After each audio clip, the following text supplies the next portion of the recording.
have this dash cam we're gonna install and review and test out and see if it's legit. I'm sure it is. Here we are. This is the FitcamX. What's really nice about these is these are completely hidden. I don't know the quality yet. We'll be testing all that, you know, a little bit later and getting you a nice honest opinion on it. But again, what's cool about these is you don't have nothing hanging down. This actually takes the place of your factory plastic covering, and then this connects into, supposed to connect into the factory you know, wiring harnesses up there, so it should be a nice clean install. Let's go check out, see what we got to work with on this 2021 Chevy Trailblazer RS, and let's see what we got to do to get this thing installed. Here we have it. This is what it looks like. It's very basic. I mean, they're all pretty much the same. So, first things first, I only tilted the mirror down just because, I don't want to look at my face. So, it does come with a removal tool. I'm even going to try to do this one-handed. So, yeah, that should work. Just get underneath here. Okay, pop that clip. And pop that clip. And this right here, once we get it down, come on. There we go. Let's look up there. Probably need 2 hands for that part, but should be able to pinch and release this. Yeah, let me use 2 hands. Let me pinch that and release it. So by pinching that and releasing it, it fell down. But anyways, that's what it looks like. Very simple. That's your little mechanism, and you can't see that, but that's made in China. That's great. Now we're going to come over to this new one, which is right here, and that one just popped right out, so that's really nice. And now we're going to go ahead and get the wiring harness all set up. Okay, coming over here, this is where it feeds the power from. So right up against the glass is a little connector. Now we're going to piece together this nice foam furry side that goes in here. I'm going to need 2 hands. Now that that's on, like I said, that's connected. Now we're going to plug this back right back in here. I know this is a very high quality production here, right? Just kidding. Okay, that's locked in, and this part goes into the camera. Again, this just what actually gives its power, its ground, its control, and then that just connects into this setup right here. It only goes in one way, so can't mess this up either. All right, so I'm gonna start this with 1 hand. You're gonna want to kind of, if you have 2 hands, great, but since I don't, we're just gonna scoop this up and just fit those wires in there really any way that we can. So now that that's in there, you need 2 hands again. We're gonna try a different approach here. So I'm gonna take this, I'm gonna pull all this out. Oh, let's get in there. See, I can't see back there, so I'm kind of just going by feel. There we go. See, I'm gonna keep all this out. So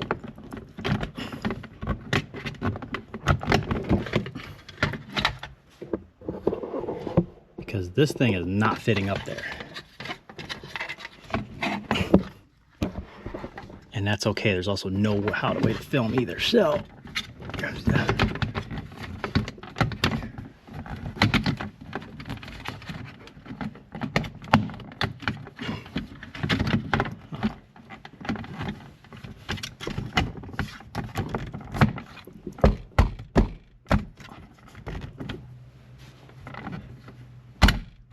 yeah, see, everything's clicking but this one side right here, and there's nothing up there now blocking it. I now can see that for a fact. So that's part I'm a little confused about, because with this up there like that, first pothole they hit, it's gonna come right out. Yeah, it's not. I like it. I don't like that.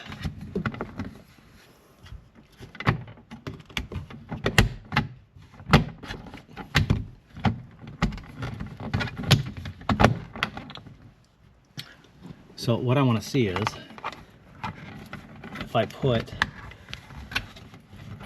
this cable up there,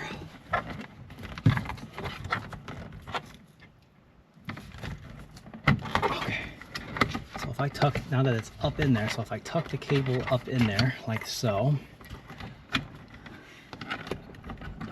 I'm gonna go around the frame of the, okay. Now I wanna see if I add this piece in there, if it makes it hold any better.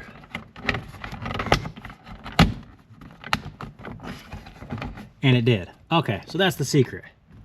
Tuck the wires up in there nice. And then, okay, do that. All right. They can put their rear view mirror back to where it was. We're gonna go ahead and pull off our sticker. And now, we're gonna give it a little power and see if we have lights. Okay. Unfortunately, I gotta turn it on. Hold on. There we go. Now if we did that right, we should see some lights.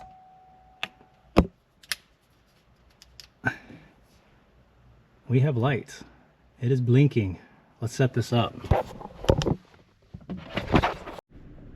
So very quickly, just to set this up, what we're gonna do is we're gonna have the vehicle on, we're gonna connect Wi-Fi, and then it's called car cam, which I already did all this, so sorry about that. But it's going to access it, and then it's going to ask you for a password, and the password to pretty much every dash cam I've ever installed is 1 2 3 4 5 6 7 8. As soon as you type that in, boom, you are good to go. That's live, and that's how easy it is to set up. Then you can go inside your camera settings down here in this bottom right hand corner. Then you come up here, you can say, do you want sound? Which video resolution do you want? Which, if you're not using 4K, it's kind of a waste of time. Loop recording duration, 1, 3, or 5. 3 is kind of like your middle ground. All depends on how big of a file you want to transfer. So say if you did get into an accident, you know, it's going to take longer. If you got to download 5 minutes for a 30-second clip, that's up to you. You got the collision sensor, you got the time watermark, you got the parking guard. That's where if you're probably motion detection, parking, and then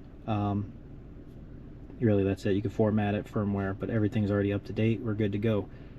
So now that it's all installed, let's get you your daytime and nighttime test drive. Now that we have the dash cam installed, let's go ahead and do the daytime test drive. First off, I want to say that this thing is absolutely completely hidden. You really don't even know you have a dash cam, and if I would have just installed that one little part, this probably would have been a 5-minute install. So that being said, that extra wiring harness that connects it is great, so you don't have to hardwire it into the fuse box. I highly like that. This one isn't as clear as the normal ones that I install, but again, for the price, for how easy it is to install, this thing is top notch. We're probably doing about 55 miles an hour right now, and it's 30 frames per second, and it's very common for dash cams to make it look like we're going slower than what we are, but we're not, and it's actually picking up everything great. It looks beautiful, and if something were to happen, this would obviously clear. It does come with the rear camera option. I just did not opt in for that. So you can go get one of those and you can be protected front and rear. So now let's stop here and let's take a look at the nighttime comparison.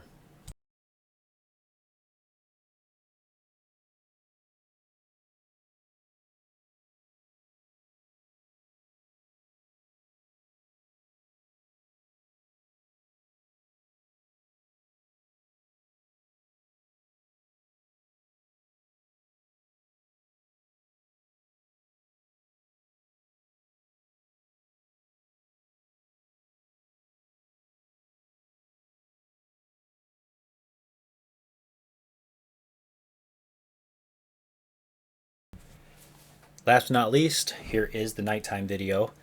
I'm watching this live as soon as it's shown, and again, looks really good. I like picking this stretch of road because you get a good of city lights, and then it goes into like a deep country, then back to city lights. You could see a couple signs here and there. So this is a good little stretch to test this on.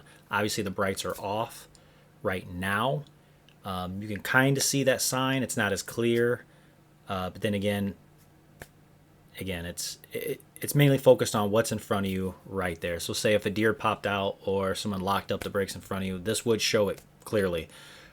So I mean, you really can't complain. Again, like I said in the previous clip for the price. If that vehicle would have done anything stupid, again, it would have picked it up immediately. And it's got a good nighttime view. Again, not the best, but it's great. So if you're looking at this dash cam, head down into the description. Go ahead and check it out. There'll be a coupon code in there. FitcamX. Get these things. Like I said, I highly recommend them, and I think I might start switching over to these and start putting them in vehicles. I like the higher end vehicles. That way it looks hidden, because you really don't want to have wires dangling or anything. So anyways, hope this video helped. Like, subscribe, and I will see you guys next time.